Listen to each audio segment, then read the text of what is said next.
ನಮಸ್ಕಾರ ಫ್ರೆಂಡ್ಸ್, ನಾವು ಇವತ್ತಿನ ಸಂಚಿಕೆಯಲ್ಲಿ 800 ವರ್ಷಗಳ ಕಾಲ ಇರುವಂತಹ ಭೋಗನಂದೀಶ್ವರ ದೇವಸ್ಥಾನದ ಬಗ್ಗೆ ತಿಳಿದುಕೊಳ್ಳೋಣ. ಈ ದೇವಸ್ಥಾನವು ನಂದಿ ಹಿಲ್ಸ್ ಹತ್ತಿರ ಚಿಕ್ಕಬಳ್ಳಾಪುರ ತಾಲೂಕಿನಲ್ಲಿ ಬರುತ್ತೆ. ಭೋಗನಂದೀಶ್ವರ ದೇವಸ್ಥಾನವು ಬಾಣಾರಸ ವಿದ್ಯಾಧರನ ರಾಣಿ ರತ್ನಾವಳಿಯ ಸಾಮಾನ್ಯ ಕಾಲ 800 ವರ್ಷಗಳ ನಂದೀಶ್ವರ ದೇವಾಲಯವನ್ನು ನಿರ್ಮಿಸಿದರು ಎಂದು ಶಾಸನವು ಉಲ್ಲೇಖಿಸುತ್ತದೆ.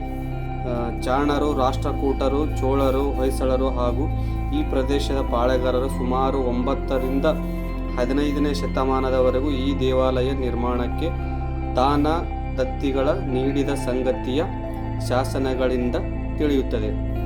ಶಿವನಿಗೆ ಸಮರ್ಪಿತವಾಗಿರುವ ಈ ಜೋಡಿ ದೇಗುಲದ ಸಮುಚ್ಚಯದಲ್ಲಿ ಉತ್ತರಕ್ಕೆ ಭೋಗನಂದೀಶ್ವರ ಮತ್ತು ದಕ್ಷಿಣಕ್ಕೆ ಅರುಣಾಚಲೇಶ್ವರ ದೇವಾಲಯಗಳಿವೆ. ಇವುಗಳ ತಲವಿನ್ಯಾಸ, ಆಕಾರ ಹಾಗೂ ರಚನೆಯಲ್ಲಿ ಪರಸ್ಪರ ಸಾಮ್ಯತೆಯನ್ನು ಹೊಂದಿದ್ದು, ಭೋಗನಂದೀಶ್ವರ ದೇವಾಲಯ ಬಹಳ ಹಳೆಯ ಕಾಲದ ಪ್ರಾಚೀನವಾಗಿದೆ. ಈ ದೇವಾಲಯಗಳ ಗರ್ಭಗೃಹ ಅಂತರಾಳ ಅಥವಾ ಸುಖನ್ಯಾಸಿ ಹಾಗೂ ನವರತ್ನಗಳ ಒಳಗೊಂಡಿದೆ. ಗರ್ಭಗೃಹ ಮೇಲೆ ಕಲ್ಲಿನ ಅಲಂಕೃತ ಗೋಪುರಗಳ ಮತ್ತು ಒಳಗೆ ಶಿವಲಿಂಗಗಳ ಕಾಣಬಹುದು.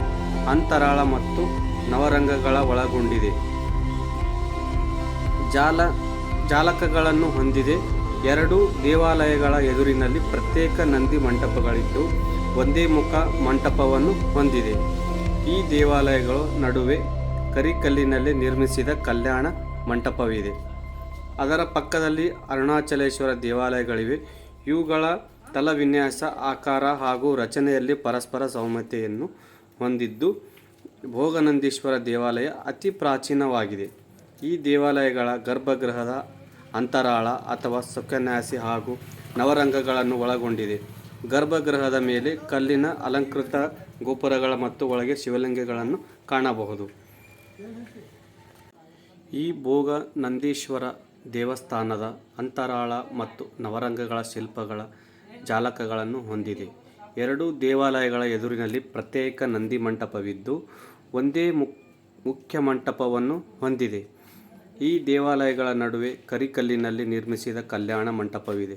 ಇದು ಲತಾಕುಂಜ ಮತ್ತು ಹಕ್ಕಿಗಳ ಪಕ್ಷಿಗಳ. ಭೋಗನಂದೀಶ್ವರ ದೇವಸ್ಥಾನವು ನಾಜೂಕಾದ ಕೆತ್ತನೆಗಳಿಂದ ಅಲಂಕೃತಗೊಂಡಿದೆ.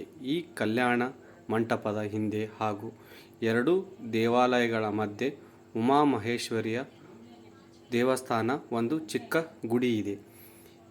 ಪಶ್ಚಿಮಕ್ಕೆ ಇರುವ ಅಲಂಕೃತ ಕಲ್ಲಿನ ಗೋಡೆ ಎರಡು ದೇವಸ್ಥಾನಗಳನ್ನು ಜೋಡಿಸುತ್ತದೆ ಮತ್ತು ಅದೇ ರೀತಿಯಾಗಿ ಪಶ್ಚಿಮಕ್ಕೆ ಇರುವ ಅಲಂಕೃತ ಕಲ್ಲಿನ ಗೋಡೆ ಎರಡು ದೇವಾಲಯಗಳ ಜೋಡಿಸುತ್ತದೆ.